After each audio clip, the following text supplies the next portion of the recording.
Seetaan itti boca seetaan kun ummata sareedha kun ummata harree Gadheedhaadhasi. Akka tarrabsitu hin qabdu wallahi laazima akka tarrabsitu hin qabdu. Mee akkamiin arrabsita laa jarri kan keenya gatii wallaalanii fi kasaanii gatii wallaalanii fi iyyuu akkana maraatu. Nu immoo gatii beenu hundayyuu gatiin hunda keenya keessa gatii jiruuf jechuudha. Maariyaam keenya keessatti akkamitti hojjetu akkamitti nu keessatti bootaa qabu.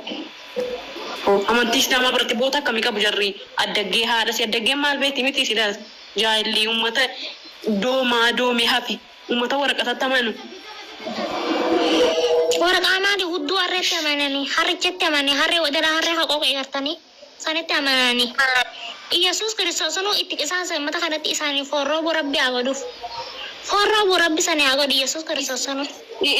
Ma konda yung beeti mi Yesuus isa kan nang barbaadina jadi hin beeti waan isin barbaadduufis nama hangan ummata saree ummata gadhee ummata haadha malee abbaan qabna abbaa ofii kan hin beekne ummata wasa beetu kiristaankitti gaafa dhaggeeffadhu gaafa alaadaati moo gaafa kamisa nagarree gaafa beetu kiristaan keessatti gaafa ayyaana isaanii gaafa qeessiin lameen jiddu goggodhatan amma barqeessiin amantii beentee keessa amartii dososi yaadete khotu yaame arnas damdamera ega amantii kee dhufte khotu yaani bar arnas damdama ega suma boda tarjit hu tabbaleeti yesumaan cireete to badgaala sidibbugot gadhee haadha wallahi ibadi mo baduudha kaateetti sila yaa rabbi namni akka gogubate jira abbo ay yaa rabbi. Assalamu alaikum warahmatullahi wabarakatuh balawan. Wa alaikum salam warahmatullahi wabarakatuh. Akkam joona gaadhaa jirtu. Jeera galata rabbi. Alhamdulillah.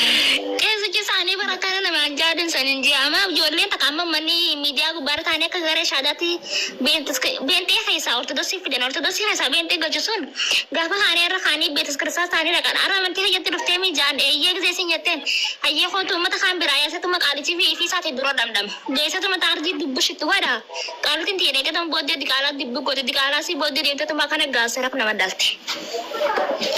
Astagfirullah alazim tawassul fiikum. Sana diqaalaadha takka ta'anii dhalatanii jirtan. Isaanii diqaalaadha wallahi billahi. Diqaalaa uummata tusee keessa dhalate wallahi billahi. Amma wani dadhabne yaa bara. Ijoolleen musliimaa hundumaa namni kamiyyuu gaafa dhalatu akka kan keenya kanatti dhalata qulqulluu erga dhalatee fayyadate kiriitti footi erga dhalatee fayyadate bishaan beeta kiristaaniitti booxxaati namni kamiyyuu gaafa dhalatu qulqulluu rabbii kan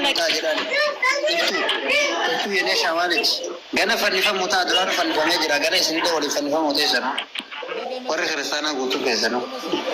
Dhaggeeffadhaan ijoolleen islaamaa hundummaa keessan waan jiru kiristaanaa godhaaran kana iskiriinshuut godhaati yoonu ijoollee kiristaanaa muluu si imeerati imaaraatii keessaan galchine jechuudha nuti afaan arabiffaan isa jalqabaa wallahi jechuudha suuraan rasuulaa sallallahu alaihi wasallam gaddeebisanii waan barbaadan irraa godhaaran iskiriinshuut godhaati suuraa jira biratti fiine jechuudha bakka afaan arabiffaatiin gadhiifne yoo fayyaa sitti riggette as keessaan gaadha.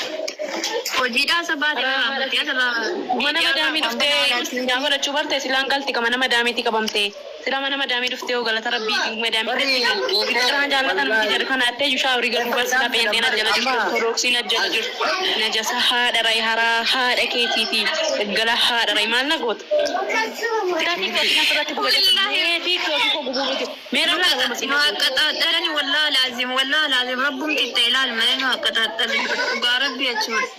Amma isin ijoolleen keenya amma warri magaalaa biyya arabaa keessa jirtan kun warri afaan arabaa dandeessan madaanitu nama qoceellatti hafarraa dubbasmaa jettee disti dalaguu fi waan feetu bakka wallahi akkas goone ijoo amma bakka iskiriinshiit goonee quraana gubaara dhiyeenna afaan arabiiffaati ijoolleen kiristaanaa mana keessan keessa hojjetaaranu quraana keessan gubaaranii rasuulaa rabsaara dhiyeennee bakka akkasitti illee balaa hudduu hojjedhuuti hojii godhi gadhiisi bakka hundattuu. Wani suura yoo malee aansa fateen teessuma keessa Yahudaan ilmaa Yahudaa. Tirri Yahudaa bakkuma arganii tajjeesanii bada warfachuudha. Yoo rabbi illee nama gaafatu mootummaa illee dhiibaa nama godhabeettanii nu yoomnu taate durii yoo nu taane manni wallahi billahi eegame nama kana gadhu kun hedduu dhiqachuu eegala. Iftuu yaa shawwaa hattuu jechuudha ibsuun waan nageessamiti. Isa warree afaan arabaa kan teessan afaan arabaati wanni biyya arabaatii addunyaa kanarra. Amantiin miiliyoonidha uummanni takka taatalu amantii musliimaa qofa. Hattuun immoo hin jirtu hin badde ammayyuu badduu haadha ree haraa haadha keetiiti maal fidde?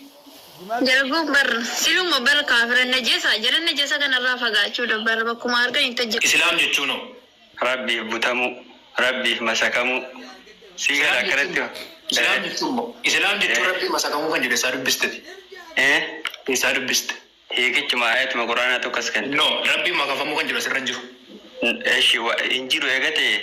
Tafsiira afaan Oromootiin fidii. Haala waan kana waan kana. Quraan nuuf hin danda'u moo tasfira fuudhaa deemaasi. Quraan nuuf hin danda'u. Ishi waan kana faalla isu fidi ani immoo akkasiin siin jedhee mire inni ittiin amantaa jechuun al-islaama Rabbiif masakamu jechuun siin jedhee men waan kana faalla isu fidi. Waan faalkas kan jedhu siin jedhe malee. Maal quraana suuraa Ali Imraan kana amma si dubbisnee. Rabbiif makafamu kan jedhu asirra hin jiru. Rabbiif makafamu kan jedhu asirra hin jiru. Rabbiif makafamu kan jedhu asirra hin jiru.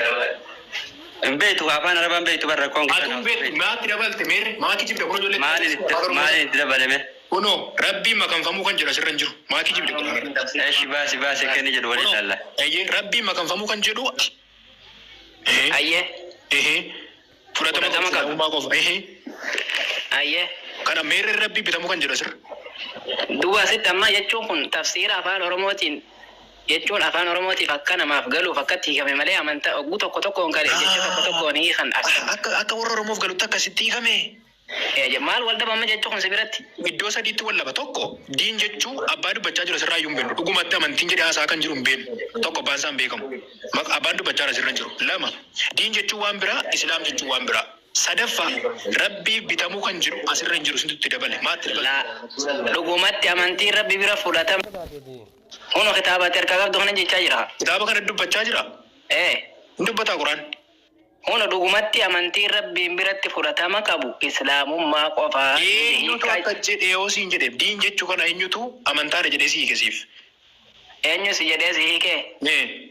Diin jechuun amantii jechuun diin jechuun lugaa afaan Arabaa keessatti afaan Oromootiin kun amantii jechuu. Amantii jechuun Islaam jechuun hoogaa. Islaam jechuun salaata jechuun akkamitti hiikamame ati salaata jechuun akkamitti beektu? Obboleessa waa salaata Islaam jechuun hoogaa hiikin isaa maal jechuudha ree?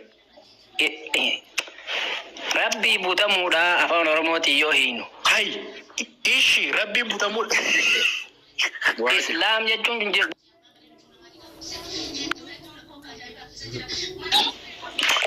Maal tokko sin jechaa jira amantii miti jechuu kaasirratti amma dubbisaa jirtu maali? Koi. Diini. Amma achirratti dubbisaa jirtu kun maali mee? Muraad dhaggeeffadhu mee kana boodatti amantiin kee maal jedhu si gaafatanii amantiin koo diiniidha jedhi deebise malee Islaama jettee hin deebise. Amantiin koo amantiidha jeetiin deebisa. Wal dabaabar hiika jechee asichaa jirtu wal diiga. Diiniitu amantiidha itti bee. Diiniisitu amantiitti hiikkate waan ta'eef amantiin koo diiniidha jedhiiti deebisi. Malee. Osoo amma jechuun diin kee maali jedhanii si gaafatanii Islaamummaa jetta akkasii sirri. Diin jechuun amantii jechuudha. Eeshi haa ta'uun maqaadhuma isaayyuu jechuun amantaa waan jedhu kan Islaaminuma waan jedhu kan iyyuu Quraana irraa argadde mee ati kiristaanummaan amantaadha kan jiru kitaaba Gamma gaaffii fudhataa jirru. Mee Islaam jechuun Rabbi bitamuudha jette. Namni waa barsiisu tokko namarraa illee ni fudhatanii gaafata malee. Gorsa kee hin deemu manoo. Maturri mataa gorsa kiyyaa maaliif hin deemne akka hawaasa si jala taa'ee dhaggeeffatu.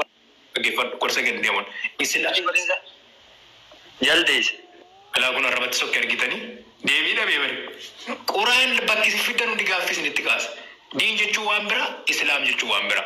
Abbaanis irratti dhugumatti amantiin jedhee haasaa jiru abbaan isaan beekamu. Yoo Allah jedheette Allahaatu waa'ee amantii haasaa jechuudha. Garaagarummaa amantaaf amantiilee dabaasan hin beekan hin jiru. Yaa kan biraa jechuudha laa jechuun ammaa kanarratti jechi kun osoo jecha Allah ta'eera ta'e dhuguma amantiin ana biratti jechuu qaba ture malee Rabbii birattiin jedhu amma laal jecha kana kan dubbataa yookaan nama Quraana sana barreessitu haasaa jira Quraana kana ofuma isaatii malee wanti Allah biraa dhufe yookiis wanti Waaqa biraa dhufe hin jiru iddoo kanarratti dhugumatti amantiin ana biratti fudhatama qabu jedhee dubbachuu qaba ture garuu qaama biraatu amantiin Allah biratti akkuma nama fakkeenyaa fi jechi waajii biratti fudhatama qabu jedhee akkuma ni waa'ee waajii dubbadhu nama biraatu waa'ee Allah dubbataa jira jechuudha iddoo ammaa kanarratti malee jecha Allah miti jechi amma.